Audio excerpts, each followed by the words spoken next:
welcome to episode 188 of the Rusty Quill Gaming Podcast. I'm your host and GM, Alex Newell, and with me today I have... Ben Meredith. Bryn Monroe. Lydia Nicholas. And Helen Gould. And who are you playing? Zolf Smith. Hamid Salah Haroon Al-Tahan. Self Sidebottom. And Azu. So, I believe, unless I'm jumping ahead, you all fell out of the teleport into various rooms dotted around the company where some people were recording remotely, yes? We got that far. Am I jumping ahead? Yes. Reining back it in, yeah? It's too meta. It's too Too meta. meta. Just leave us in the void where we belong. Yes. I will make my home here. Yeah. It will be good. Some Hideo Kojima bull. You find yourself in an enormous game over screen. You don't know how you got Yeah, I've here. got to unplug my controller and put it in a player 2 slot, and then I can still play the game. So, I believe where we left off is a nice clearing of NPC house, which made me very happy.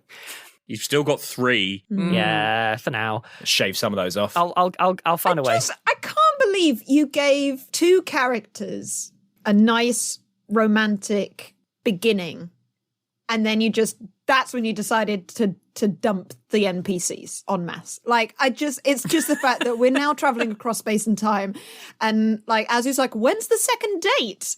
And Sel's like, damn it, I thought of so many good pickup lines to make Barnes embarrassed. It's fine. We'll finish out the campaign, then Azu can take all the Infinity Stones back, and then take the long way round with Kiko. It's fine. Do not speak to me of that ending. So, this is quite a light start for imperiled beginnings, but nonetheless, you are all currently flying through infinity, or some version of wording, I think was what I said, falling into a void, etc. And as a gentle reminder for you and listeners, as part of falling through the infinite, naturally a small piece of the infinite lodges within yourself, which just so happens to equate exactly to 1 level. How convenient is the infinite, guys? Oh my gosh, thank you, infinite. That's really rounding things out nicely. I see we're using the classic computer game ding moment. Perfect. Indeed. Talk about arbitrary justification. This is possibly my most arbitrary, and I couldn't be prouder. But with that in mind, everyone is leveling up, so I'm going to deal with that before we return into what's happening. I am going to preface this with, you have still taken damage, and any new things that are coming your way, if they require the spending of a spell slot or whatever, that is empty until you rest. This is not a rest. You are falling through the infinite. It is not restful. But it's a good idea to go through everyone quickly, one at a time, and check in with what your level up looks like. So I'm going to start, if I may, with Bryn, as you also have Scrarks to discuss.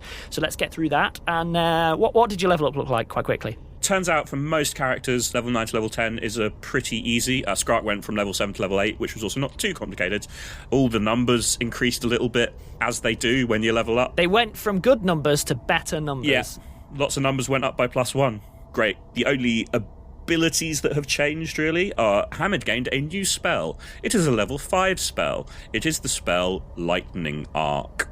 It's a damage-based spell, not based on fire, which is an interesting new direction. I hate it. Also, just for the record, my spell specialization feat gets to switch spells every 2 levels, and I switched it from Fireball, which is now maxed out anyway, to Lightning Arc. So, good times. Fireball is maxed out anyway. God, sorcerer problems, am I right? Right. How about Scrark? So Scrark, very similarly, all the numbers went up. I actually took the opportunity to rejig a few of the skill allocations a little bit for Scrark based on what he's been using, just a few tweaks here and there to a few numbers. His only new ability is a rogue talent, which became a feat, and that feat is called Death from Above. Because, who doesn't want that? And it basically means that when he does his patented climbing up something, leaping off, and falling on you knife first, he now gets bonuses to attack rolls. Understood. Love it. In that case, Death from Above presumably scales with how far you fall. So if you fall through an infinite void, that's Sadly, a lot no. of damage. It's just a flat bonus to the attack. It doesn't even affect damage. We'll need to come up with something where falling through the infinite gives you a boost. There's a whole second feat which he'll get the next time he gets a feat, which would give him bonus damage on that effect too. Understood. We'll push you through the infinite again then on the way back. God.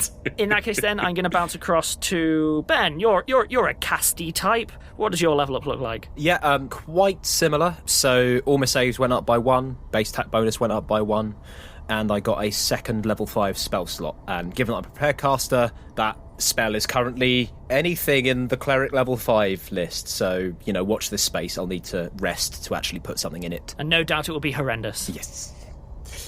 Of note, actually, brings to mind about skills, is I actually leveled up knowledge planes, because we've been dealing with a lot of planey things in Yerlick, and we've done a lot of knowledge planes. That's very sensible, that holds together. It seemed to make sense.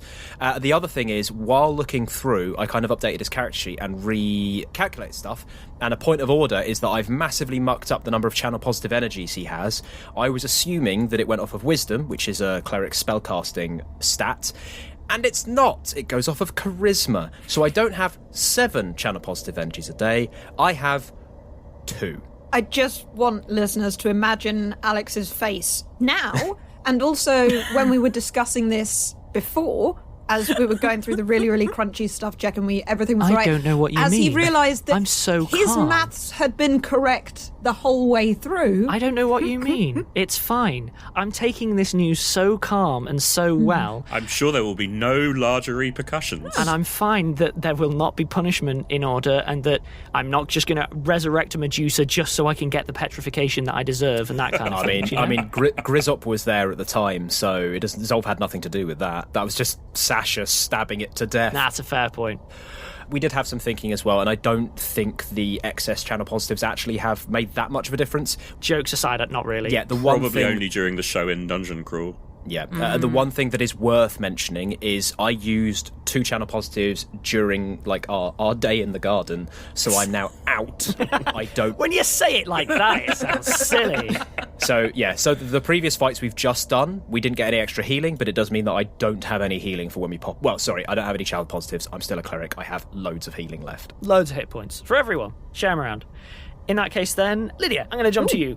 Alchemists, they're always simple to level up with no complications or qualifiers whatsoever, so I'm assuming yours was straightforward. Okay, so Cell got a bunch of numbers that went up, saves and attack bonus and stuff. Congratulations on your numbers. Yeah, the things that are actually interesting are that they now have a level 4 alchemist slot, though it's worth pointing out that they've got alchemical allocation and have a 4th level spell as a potion, which was dealt with earlier. So that functions as a level 2 spell.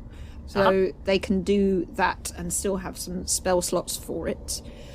But yeah, when they've had a rest, there will be a few other things. Alchemists can supposedly know all their extracts, but they're supposed to learn them they can know any extract, but they have to learn them in gameplay. It just made sense to me that what gets added is B-shape too. So when they have a rest, they can become more kinds of animals of different sizes and capabilities. Oh, yes. Whoa. Finally, they may not be struggling in the dark quite so much.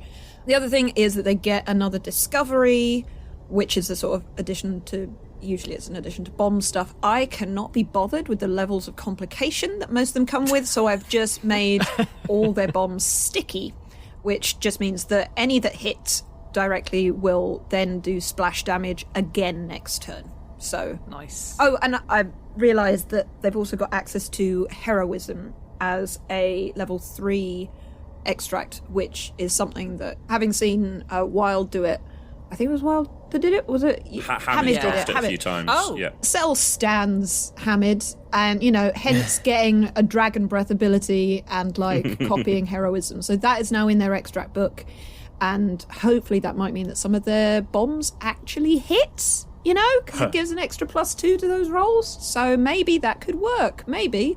You never know. We can live in hope. They also have a ton of skill points, and I put a lot of that in knowledge nature because we've been looking at weird plants. That scans. Yep. It's always nice whenever I hear someone say, I got loads of ranks, and you don't say, so I just learned 14 new languages. Cell already knows a lot of languages. Well, I say a lot. More than I do. Although they are tied to ones that I know a bit, so that, I even looked up gender-neutral pronouns in Portuguese, which is actually a really interesting topic. I'm really sorry I can't put you in Portugal. That's okay. Well, it would be Brazil, which is where, or that area, which is where I've been and where Cell has been. Not Fair Portuguese, which makes a lot of difference. Do they still speak Portuguese? I in would that say area in this historically, right, there wouldn't have been the same kind of what my headcanon is, which I'm going to say is what Cell thinks has happened but Alex can say this is not necessarily the way the world works in detail, is that just as there have been a few towns of people that mostly spoke English that became trading hubs in North America, there were some Spanish and Portuguese trading centres, but the history is extremely different, and it is they possibly shut down at about the same time that, you know, maybe the ones in North America did. That scans. I will say, however, that linguistic history is not something I intend to be diving down, so I have less prep than I should to answer that question cool. at this exact There's moment. lots of things that I've thought about that you don't need to think about. Well, the real question then is, have you thought about Helen's level up? Because I have, and I'd love to know more. What a nice segue. Thank you very much. Oh, you're welcome. Thank you. My level up is basically nothing. I take my segue back then. Thank you very much. I have gained some hit points. The total of hit points I can have is now 89. So nice plus 20. I have some extras to my, like, I got an extra 1 to fortitude, reflex, and will. My bab is better. That's base attack bonus for those following along at home. Any new and shiny spells? Can you perhaps grow a second iron beard now? Sadly, no. I do now have access to 1 third level spell. Obviously, I can't access it yet because I haven't had a sleep. But the one that I will probably use is one called Prayer, which gives all of us +1s and all of our enemies -1s, which would be good. Also, there is a spell that will give Topaz wings, so I've just got that on Just saying, you know. Yeah, just so you know. Full Valkyrie. Angelic camo. That's what we're going for. Yeah, very good. Understood. Well, that was very generous of the Infinite, wasn't it? Goodness, I hope you're all very appreciative. Speaking of, I believe we're all plummeting through a void of stars and galaxies and slowly feeling ourselves distributed amongst the cosmos and the planes. Do we need to establish the marching order and who's holding whose No, hand? I think what we need to establish is dominance. With that, I'd like a will save, fort save, and reflex save from everyone. Oh, God. This is our first recording since Christmas, and this is the first thing we're having to roll. God's sake. Oh, bloody hell, all right. Dear. Are we all going to do forts first, or what's... Yeah, let's do them in order. Otherwise, I'm going to have a bad day very, very quickly. Oh, we wouldn't want that for you, Alex. So what's everyone's fort save first? So, Cell rolled a natural 1. Oh, no. That's good, thank you. Remember, they're immune to poison. I don't know if that's relevant. I hope it helps. 22 for Zolf's fort. 17 for Azu. 13 for Hamid and 11 for Skrark. Oh, no. We're all going to be sick when we come out the other end. Oh, yeah. Understood. Cool. Well, that was a good start. I'm very happy with Lydia. To give you an idea of how these are going to go for Cell, I double-checked that I wasn't accidentally rolling a d6 on my app. Oh, no. So, can I get a will save from everyone, please? Oh, this is the will save. Okay, great. We'll say that. So, Zolf got a 32. Blah. Cell got 8. Does that make you feel better? See, Cell's my favourite. Big fan of Cell. Yep. Azu got 23. 17 for Hamid, 18 for Skrark. Also, sorry, Alex, I just need to ask, is this an emotion spell or effect, or a poison, a spell, or a spell-like ability? No. Okay, fine. 32 then. It's very carefully crafted. Not to be. You can get all of your toys at the end of the journey, or I'll turn this teleport around. I've had it up to here. You keep turning the light on in the back seat. Okay, can I get reflex saves from everyone, please? That's a 15 from Zolf. Oh. 17 from Cell, which when you count that their reflex thing is 11, like that, I get, yeah, they didn't roll higher than a 6 this whole thing. Understood? Azu somehow got 23. Nice. First time that a reflex or dex save has ever gone well at all. I'm very disappointed in you. Carry on. 23 for Hamid, 18 for Skrark. Okay, let me just have a look at this array quite quickly. Oh, no. Did you roll for Summit Yell and Wild? Oh, Bryn, you're also now my favourite. Oh, God. Because I don't have to hit you in the face, I can just hit your friends. No, that's worse! I can confirm there was at least one natural 1 within that. Woo! Goodness. Me and Wild are stuck in the interdimensional space going on a side quest. This is what happens when I get denied, roles for too long. You had a lot of talky sessions, so now all sessions must start with at least, 20 to 40 rolls. Okay, cool. Now, I know a lot of you will be expecting, a reflex save, that's gonna control whether we can hold together, but how can you hold together when you don't have hands? Alex. Ben gets it. Yeah. Could I please get everyone with me on a Wibble Wobble, please?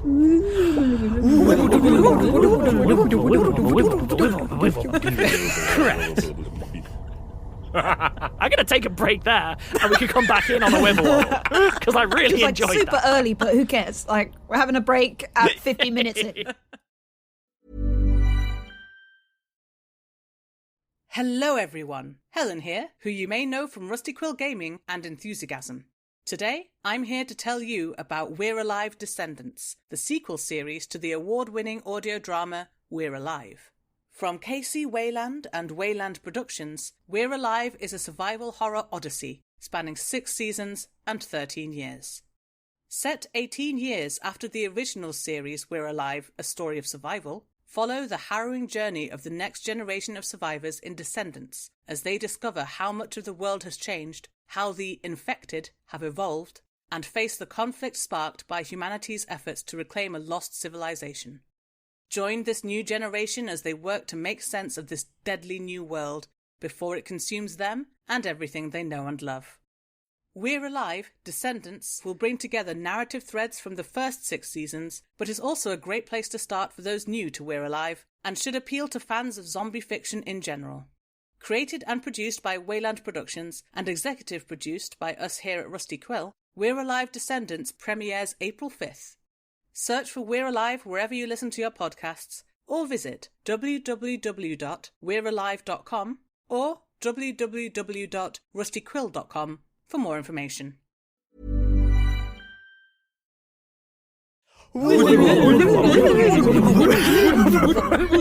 Thank you so much.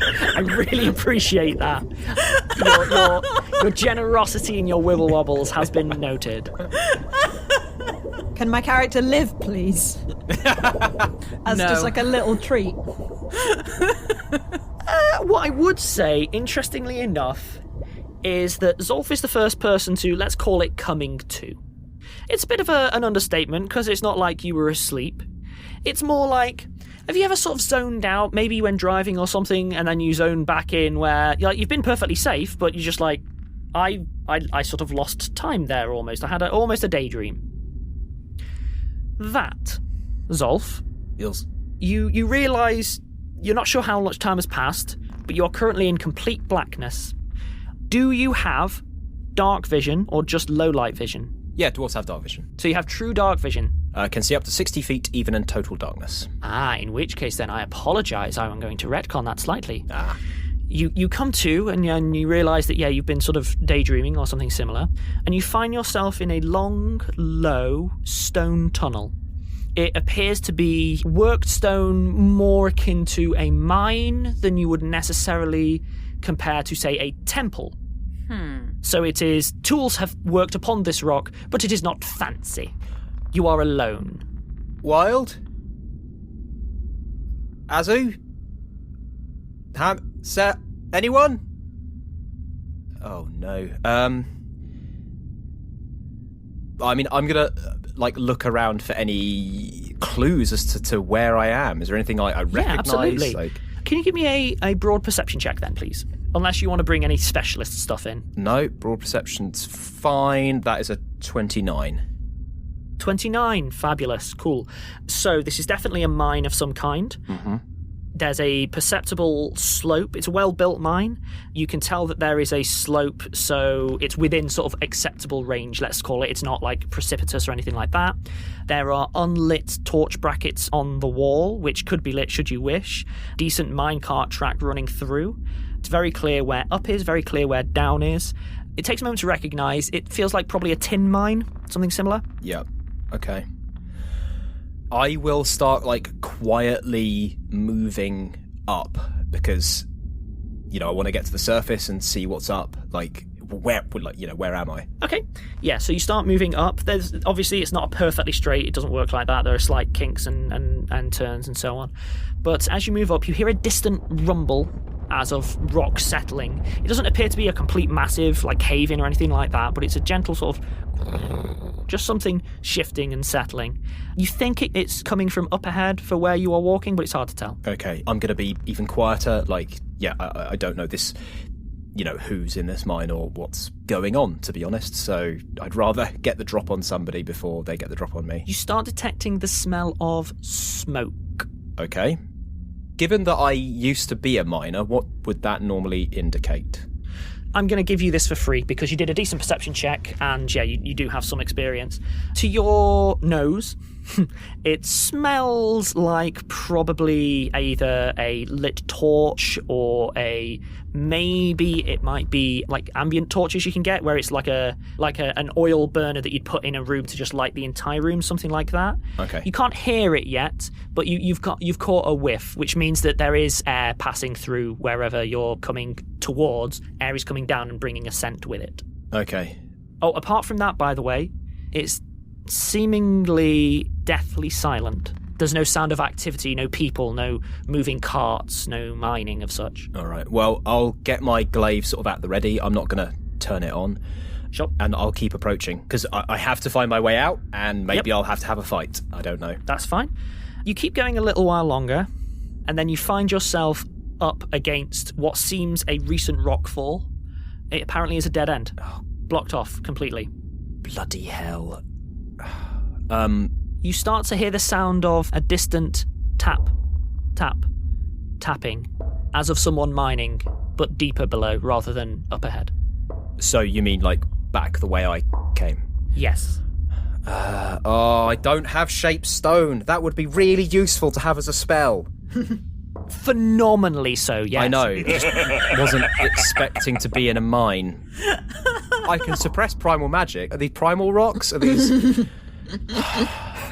They all have hyper-masculine stances, lots of bold colours. Okay, I'm not going to, spend hours and hours. I'm going to try and, because my glaive is magic, which means that it's preternaturally hard. So I'm going to try and dig through this rock slide a bit. Is it small? Up at the top, trying to find a thing, because I need to get out of here. To do anything useful. And yeah, exactly. That's fine. At which point, then, I think I'm going to leave Zolf for a little bit. Sure. So we disappear back into the ether, let's call it. And then I think... Oh, yeah, a minor wibble wobble, please. Just a very minor one. Thank you. At which point, then, I think we're going to go ahead and jump to Azu. Oh, gosh. You have a similar experience. You sort of phase in, almost. You are in an empty... First empty, let's say. Better. A wasteland. It feels familiar to you. There's a lot of decimated and destroyed buildings around you. Let's say you come to sort of facing a wall, suddenly look around. You find yourself surrounded by ruins, with a particularly large ruin further ahead of you, up a slight slope. There are sounds of distant cries in this particular landscape. Non-sentient. Think more animal cries than people cries. Not non-halfling cries, okay. It's not Hamid-able. Okay. If it's halfling cries, that is a halfling having an astonishingly bad day. Oh. Do the runes look familiar at all? Give me a perception check. Well, I rolled a natural 1, so that is a 12 in total. No, you can't place it. The ruins stretch as far as the eye can see in all directions. I'll give you this. It's not Rome. It's bigger than Rome. Rome had hills-ish around it. This doesn't. It's just ruins stretching as far as you can see in every direction, seemingly on the flat, apart from that one raised hill which has a much larger ruin upon it. Okay. I'm out in the open, yes? You're in the middle of what used to be a street. Let's say a crossroads. I'm considering summoning Topaz to give me, a better vantage point and a friend. Yeah, basically. And also, I've never actually looked into whether she makes me faster or not. I mean, camels are faster than you are, yes. Yeah. I summon Topaz. No, what you do is you try to summon Topaz. No, don't do this to me!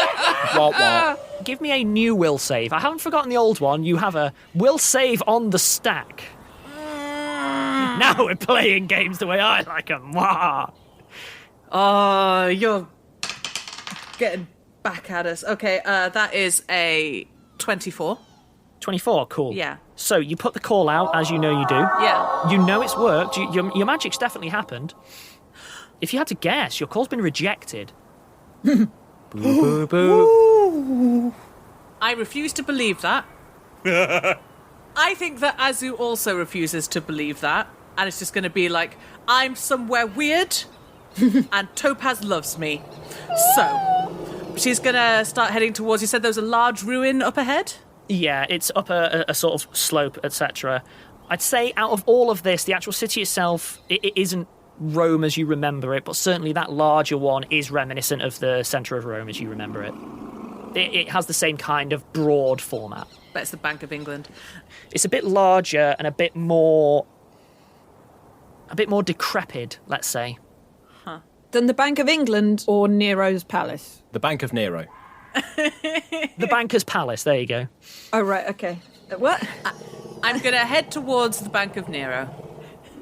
Okay. In which case, then, I am going to jump over to, I think Cell.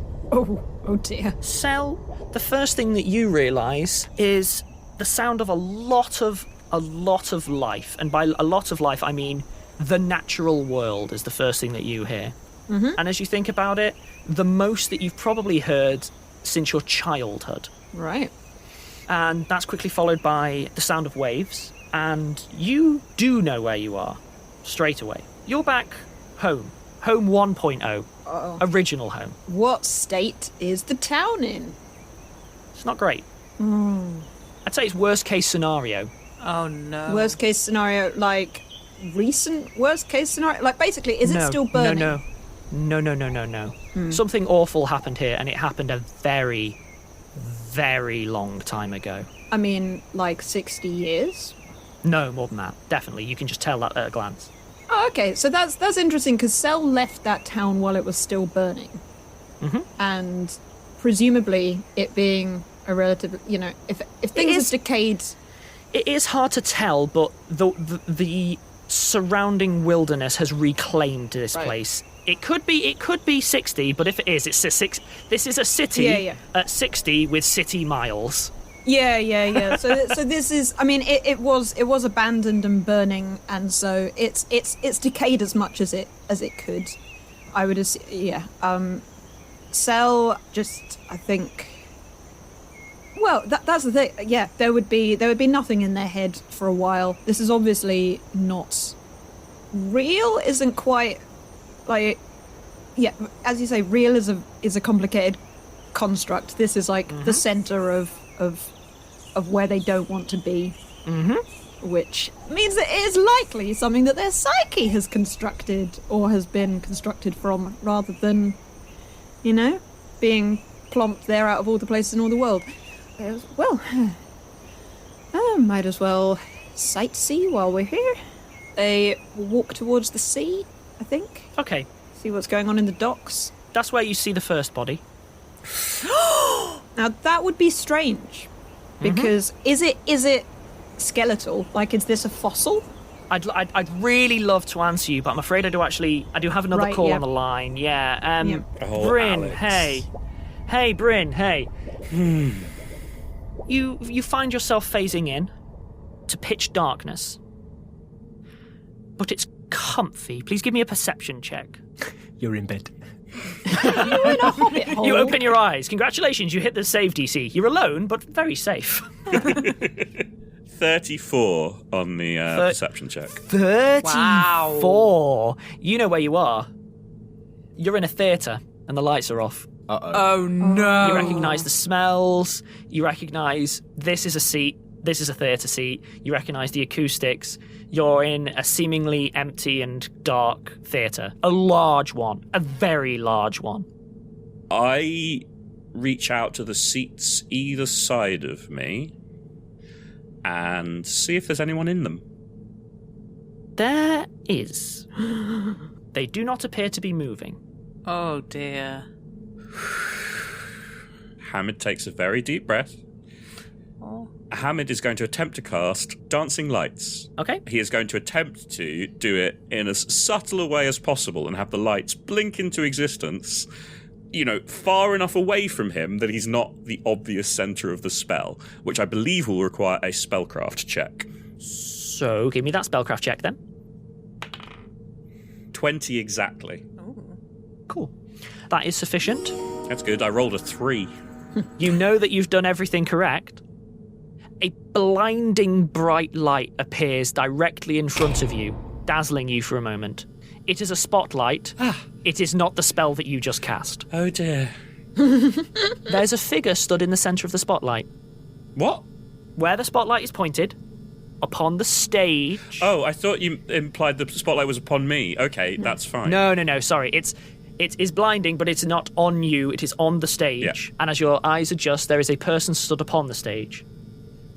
Who is it, Alex? Who is it, Alex? It's a person you recognise. Alex?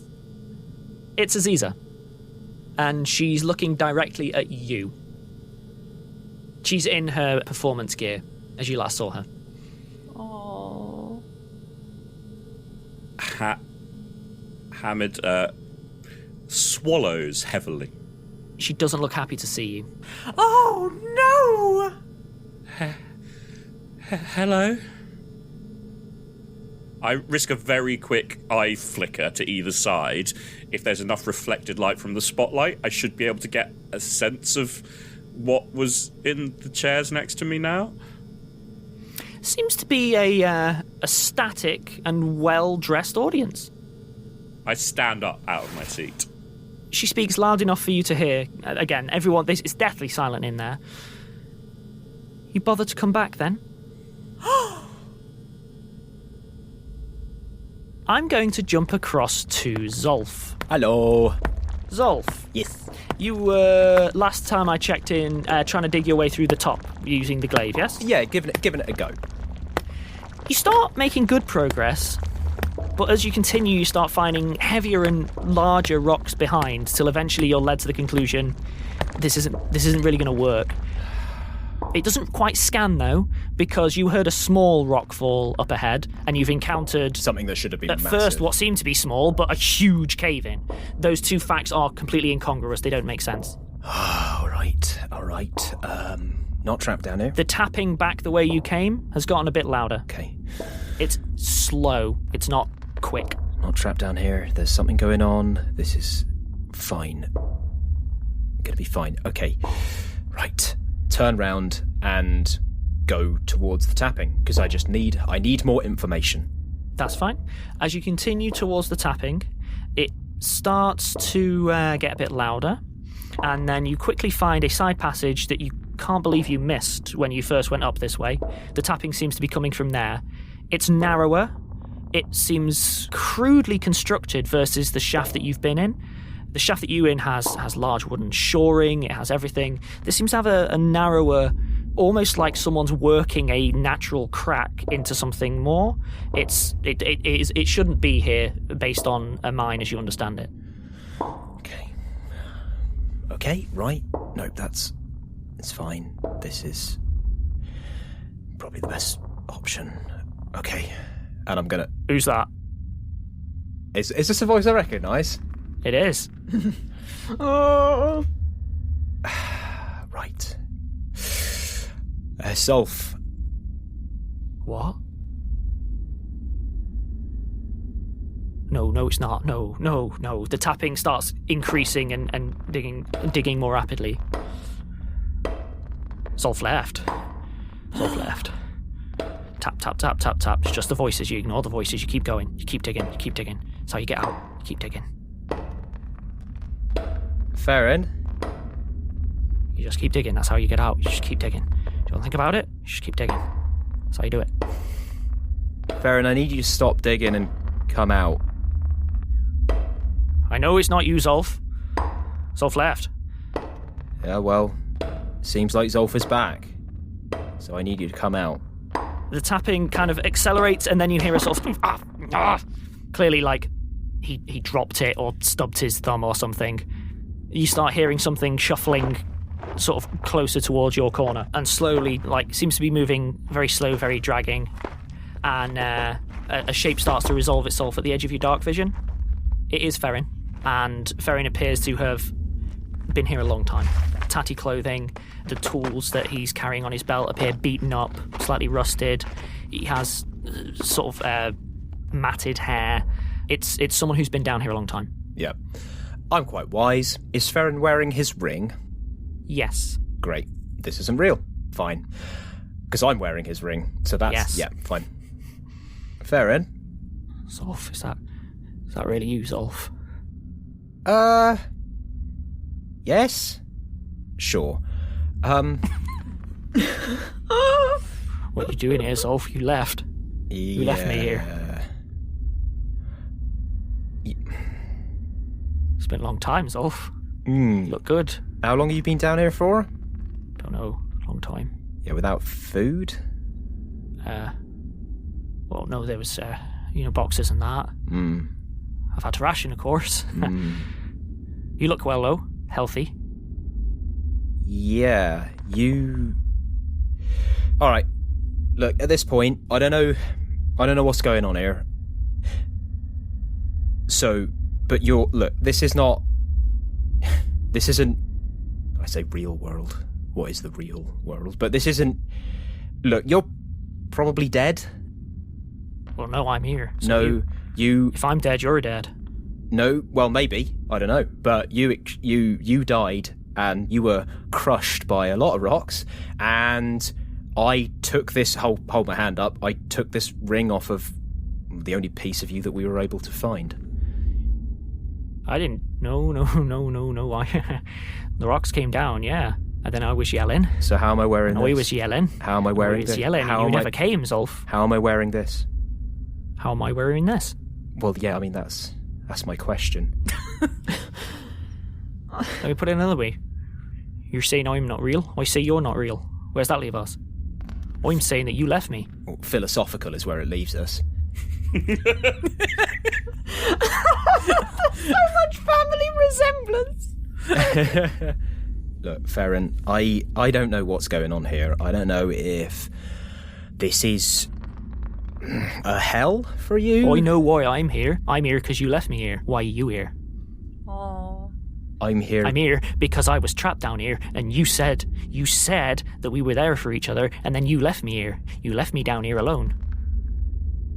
Ferrin, I'm sorry, but I've spent a long time feeling like that. And it would be a lie to say I don't anymore. I don't care how you feel.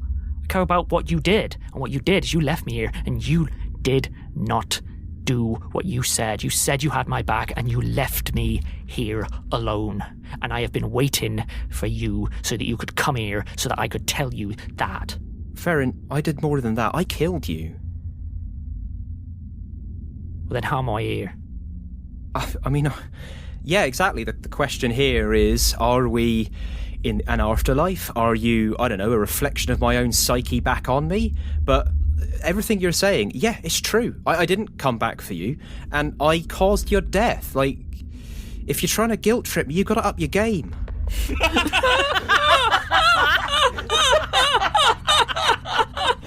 Fabulous. I'm going to use that as a segue. Thank you very much, Ben. Really appreciate it. That played out exactly as I expected. Very, very happy. From that, then, I am going to segue to Sel. I believe you were someone who saw a body, yes? Yep. Who's the body, Alex? Well, you can tell. The skeletal. Right. Sel... Give me a knowledge nature. Yeah, that's... Ooh. Now we're back in business. That is 19 plus 16. 35? Yeah. Okay, yeah, cool. You can discern quite a lot just at a glance. One. Yeah. Nope. Okay, a skeleton takes a certain amount of time to come along. That's fine. This is in a perfect pose, which means no elements have affected it. No high tides have come along. Beasties. No animals have come along. There's no sign of like clothing, because clothing deteriorates at a different rate to flesh, etc. There's no signs of dirt disturbance on the ground which would reflect like long-term putrefaction or anything like that. That's cool. Odd though, it is definitely a real skeleton, as far as you can tell. That is a real skeleton, but it can't be what it seems to be, because that's impossible. Yeah, let me, Alex, given this may be the only chance in my life to properly roleplay Temperance Brennan, can I tell sex, age, and species, as in elf, human, etc.? Now, knowledge nature doesn't quite work like that to the level of you having medical expertise. I would say that you can tell the following, because you did one quite high actually on knowledge nature. That is an elvish skeleton. Yeah. You would guess female. Yeah, so these things are always within ranges, but yeah. You would guess female. In terms of how long it's been there, though, you have a bit of a problem, because... Yeah, would you like to know how long that skeleton looks like it's been there based on the context or the skeleton? The skeleton appears to have been there at least 60 years. The context, I don't know, a week max? Yeah, what I'm enjoying is that, like, Zolf is wise, Sel is not, but Sel is intelligent. So Sel is looking at this as an analytical problem, right? Like, there is no way that in New Greenwich, as it was left burning, that an elvish skeleton would be here in this situation. There's no emotional attachment here in such a way. Like there's no person this could be. Like Sel sort of mumbles to themselves. I mean, there's a few people that died but I mean they died because of the megafauna coming. So like they wouldn't be here just lying like they as if like what. It's like someone laid out a skeleton for me to find. Like, who is this supposed to be? Give me a perception check. Okay. Ooh. That is 24. Okay, I'm going to give you 2 facts then. One, they seem to be, if your guess is correct, and given what you're just concluding out loud, they seem to have been trying to make their way to your lab. A second thing that you notice, though, is you hear a distant ringing. Like a bell? Like a bell, yeah. Okay. Slowly chiming further along the, basically further along the beach. So continues to mumble to... So, I mean, I suppose, Ma would have known that my stuff would have been left here, so maybe if she told someone could have come to loot, because, I mean, some of the stuff I'd made... And they're mumbling to themselves as they're walking towards where the bell's ringing. Okay. Very, very quickly, you turn a corner. Yeah, beaches, well known for their corners, beaches. You cross a bluff, let's say, you bring into a new stretch of shoreline into view. There is a wrecked ship upon the beach. Is it the ship that their fiancé left New Greenwich in? Yes. There are a few more skeletons near the vessel in various poses. This is a comprehension kind of exercise. I'm gonna walk towards this and say, like, what are you? Why would you come back? Why begin to jog to get there quicker? There's quite a few skeletons surrounding the vessel. Yeah. As you draw near, they all appear to have fallen where they were sat or whatever. They appear to be sharing a meal. Sel does what I'm doing right now, which is like massage their forehead and like frown intensely. Like, okay, whoever's made this, doing this to me, and they are shouting without any caution to being heard by any beasties around or enemies. Like, I'm just gonna need more clues about what I'm supposed to feel, because this doesn't make any sense. Like, why would they come back? They were fleeing. They were fleeing, and I know they didn't come straight back because it took me time to bury the bodies of the people that were left, right? Like, I was here for a while. They did not come back. There is no reason that they would come back, right? Like that, there's... You hear the sound of fluttering paper. Oh, cool. Someone has sent a clue. You perceive... Yep. You get this off the last roll, Yep. don't worry about it. One of them appears slumped over something that they were writing. As you say the words clues, you notice this. It's not, it spontaneously appears. Oh, okay, great. How suspiciously convenient. Interdimensional psyche. Please don't make me back here. Like, I left, like, they're okay. They're just let me believe that they left. Don't do this. Like, picks up the bit of paper. Like, thanks for the clue, but do I... Okay. You know I'm curious. You, me. If this is me, I hate me. Like... You know I'm curious, you know I won't stop, but you also know that I'm not going to sit here and wallow in guilt until I know what is happening, because Do you look at what's on the paper? Yes. It's ciphered. Right, okay. Shall I roll to work that out? Just a raw intelligence check? Or linguistics. Or linguistics? If you got it. Yes. Not much training in it, though. Only enough to talk a lot. Dicey dice. Ooh, 24. So you put your mind to the task. Mm-hmm. It's a nice distraction. It's something that is tangible that can be worked on and dealt with. Mm-hmm. It's a fun little cipher. It takes a moment, and then you recognise it. Yep. This is a cipher that you used to play around with Haley. And the second that you realise that, it's very easy to basically almost on the fly decrypt what's written, and it's a diary entry. Right. Again, suspiciously useful. What does it say? Day 37. Still no sign. I have to keep looking. I am going to jump to Brinicus Maximus, otherwise known as Hamid in a giant horrible theatre.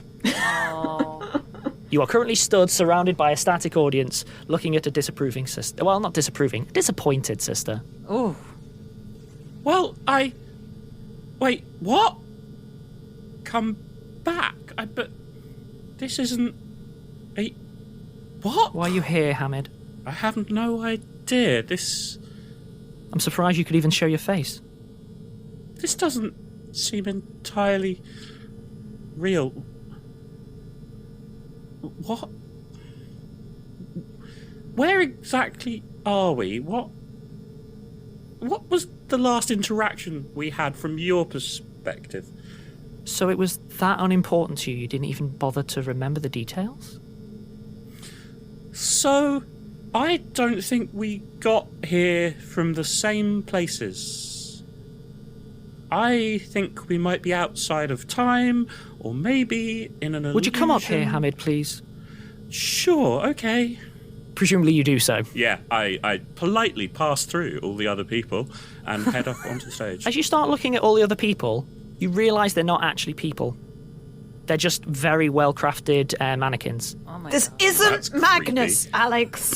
I was just thinking that. They're all still, they're not moving or whatever, but they're just well-crafted mannequins, every single one. As I'm walking up the aisle towards the stage, I reach down to my side and just try very gently to see if my bag of holding opens. It does not. Good test, though. I'm actually quite impressed. Clever. Very good. Also, Hamid is so much calmer than I would expect. Well done, Hamid. I mean, he's processed a lot. He's come to terms with some of his past trauma. Aziza, it's really nice to see you. Is it? Well, from my perspective, you're dead, and I didn't think I would ever get to see you again, so, yeah. Why am I dead, Hamid? I think we're both here for the same reason, don't you? I don't know why I'm here, so I don't know what that reason might be. Let's go through it. She sits down and pats the stage next to her. I'll sit down with her. How are you doing? Seems to me that I'm here because you let me die.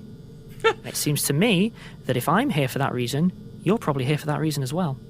I mean, no, Aziza. This will always be one of the worst days of my life. Losing you was... Of your life? Awful, but I didn't let you die. I went up more or less solo against one of the most powerful wizards to ever exist, and he took away my ability to act.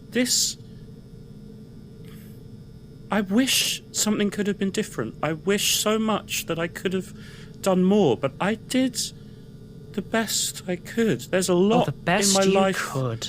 I regret. The best you could, because There's that's enough. Mistakes I've made, but... Because trying hard is enough. Yes. The world doesn't care about how hard you try. It cares whether you do or you don't, and you did not. I know that, Aziza. But that doesn't mean you stop trying, and it doesn't mean you berate yourself for the times where the best you could do wasn't enough. So what, you're just over me then? Really? Never. That easily? Never. How could you think that? Of course I'm not. I think about you every single day. But that doesn't mean... She starts to cry. Oh, Aziza. Then why didn't you do more? If you care that much, you should have done more when you could. I wish so fervently that there were possibilities. And I'm so sorry. I throw my arms around her and bring her in for a hug. I am going to use that to segue across to Helen. Okay, all right. Strap in. I'm strapped. So, Helen, you were approaching a large, sort of ruined building, correct? Up the hill? Yes.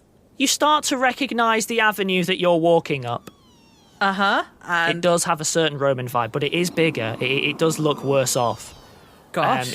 It's like someone hit the ruins of ancient Rome's catastrophic collapse with a stick. You continue to make your way up. Yeah, you recognise where you are. You've been here before. And then before you realise it, you're stood facing a very familiar chamber. Is it the chamber that the gate spell was in? Yeah, actually. The gate spell's not there, though. It looks to be closed. Good. Oh, but there is someone there. Who's the someone, Alex? They're quite short. That was not meant to be an impression, but, They don't seem to have noticed you're there yet. Azu says, Grizzop? Grizzop turns round. Oh, it's you. Yes, it's me and it's you. Hi, hello. What are you doing here? I don't know. Well, I'm not dead because Aphrodite isn't here. And you would be with Artemis, so, You think so? But I'm here, aren't I? Huh. Yeah, well, you were very devout to Artemis, so yes, you should be with her, so I don't know why you're here. Artemis is with me. And he picks up his bow, and the arrow lights on fire, and he fires it at your feet. Ooh, And the burning arrow sticks into the ground, like, next to your foot. interesting. Azu's going to try and pick it up. Can she do that? Is that fine? Unless I'm mistaken, Ben, you'd be able to pick up the arrow, but... Yeah, it's just an arrow. It's like the attack is augmented by the thing, but once you've shot, it's like it's just an arrow. There's no magic there or anything like that. It's just an arrow as soon as you touch it. Yeah. It's a normal arrow which is empowered, so... Okay, Azu's picking it up to check that it's actually real and she can interact with it. Feels real. But we've had this before, haven't we? Remember? I was always able to talk to Artemis. You know. Because I'm good at what I do. Yeah, you Apparently are. your connection's a bit fritzy, isn't it? Well, that's not really my fault. That's what Rome's like. All right, well, go on. Call Aphrodite now. Prove it. I'll keep calling on Artemis. And it'll be fine. Because I've got faith. But do you? Yes. Really? Because if you had faith, maybe you wouldn't have let go. That is not fair. Isn't it? Because I'm No. trapped here. Now, because of you. We could talk about what's fair and what's not. But what happened is I'm here. Well, now you are. Maybe you just got what you deserved. Oh, and that is an out. Sorry, Helen. I forgot how mean Grizzop can be. Sorry, Helen. It's so much got better a to brief. give you the hammers to hit each other with. Oh, God. I got a brief. This is not Ben as a player character. This is Ben as a puppet This is of this. Ben as my champion.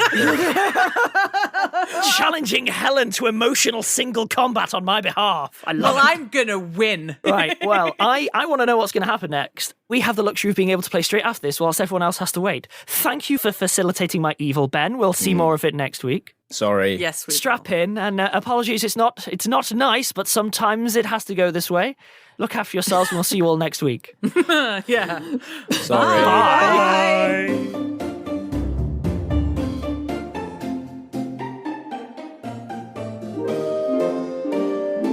Rusty Quill Gaming is a podcast distributed by Rusty Quill and licensed under a Creative Commons Attribution Non-Commercial Share-alike 4.0 international license. Today's episode was directed by Alexander J. Newell and produced by Hannah Preisinger. To subscribe, buy merchandise, or join our Patreon, visit rustyquill.com. Rate and review us online, tweet us at The Rusty Quill, visit us on Facebook, or email us via mail@rustyquill.com. Join our community on the Discord or via Reddit at r/rustyquill. Thanks for listening.